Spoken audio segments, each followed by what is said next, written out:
informasi lainnya, di usia yang ke-27 tahun, Wakil Bupati Mandailing Natal, Sumatera Utara, Atika Azmi Utami Nasution, mencatatkan namanya sebagai Wakil Bupati termuda di Indonesia. Diharapkan dengan penghargaan yang diterimanya bisa menjadi pemicu prestasi dirinya dan juga pemerintahan Mandailing Natal. Wakil Bupati Mandailing Natal, Sumatera Utara, Atika Azmi Utami Nasution menerima kedatangan perwakilan dari Museum Rekor Dunia Indonesia. Atika memperoleh 2 rekor muri, yakni sebagai Wakil Bupati termuda dan rekor muri sebagai perempuan lajang pertama yang menjabat sebagai Wakil Bupati seluruh Indonesia. Menambah 2 catatan rekor muri. Yang pertama adalah Wakil Bupati perempuan termuda pada usia 27 tahun, 7 bulan 22 hari, dan perempuan lajang pertama yang menjabat sebagai Wakil Bupati. Penyerahan 2 piagam muri ini digelar di halaman kantor Bupati Mandailing Natal, Sumatera Utara. Atika mengatakan 2 piagam muri ini akan dijadikan sebagai motivasi bagi dirinya dan pemerintahan Kabupaten Mandailing Natal agar bisa bekerja maksimal bagi masyarakat. Ini tentu menjadi motivasi untuk kami, untuk saya secara pribadi dan kami sebagai pemerintah Kabupaten Mandailing Natal untuk meraih apapun itu yang bisa membanggakan masyarakat Mandailing Natal. Atika berjanji akan membawa kembali rekor muri lainnya ke Mandailing Natal, Sumatera Utara sebagai bukti kepada masyarakat bahwa dirinya bisa diandalkan. Dohar Sianipar melaporkan dari Mandailing Natal, Sumatera Utara. Masya Allah, luar biasa, muda dan juga berprestasi. Nah, semoga ini bisa menginspirasi bagi kaum muda lainnya ya. Nah, Pak Ustadz, di masa muda adalah masa keemasan bagi seseorang. Lalu bagaimana anjuran dalam Islam kepada umatnya, khususnya bagi mereka para pemuda?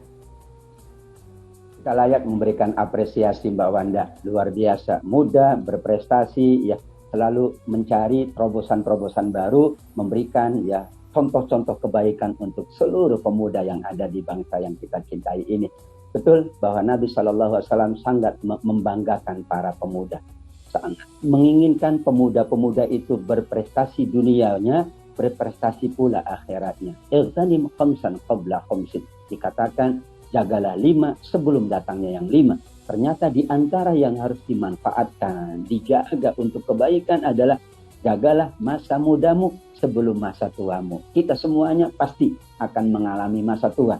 Ketika muda inilah dipastikan insya Allah yang kita jalankan hanya kebaikan, kemanfaatan, peningkatan prestasi-prestasi, capaian-capaian akademik, capaian-capaian yang lain. Karena itu yang dibanggakan oleh Nabi. Bahkan pemuda yang betul-betul mampu menjalankan kebaikannya mendapatkan naungan di hari kiamat kelak. Bahkan pemuda tersebut disebut oleh Nabi syabun qalbuhu muta'alliqun bil masajid. Muda tapi prestasinya bagus. Muda tapi ahli masjid. Muda tapi ahli ibadah. Muda tapi ahli kebaikan, ahli amal soleh. Subhanallah. Dia dikhususkan oleh Nabi mendapatkan naungan di mana matahari hanya 1 jengkal dari kepala manusia. Betapa itu sebuah apresiasi dari Nabi untuk para pemuda kita. Untuk siapapun yang sedang mendapatkan anugerah usia muda, namun selalu menjaga hal-hal yang baik saja dan bahkan berkontribusi besar untuk kemajuan seluruhnya, insya Allah.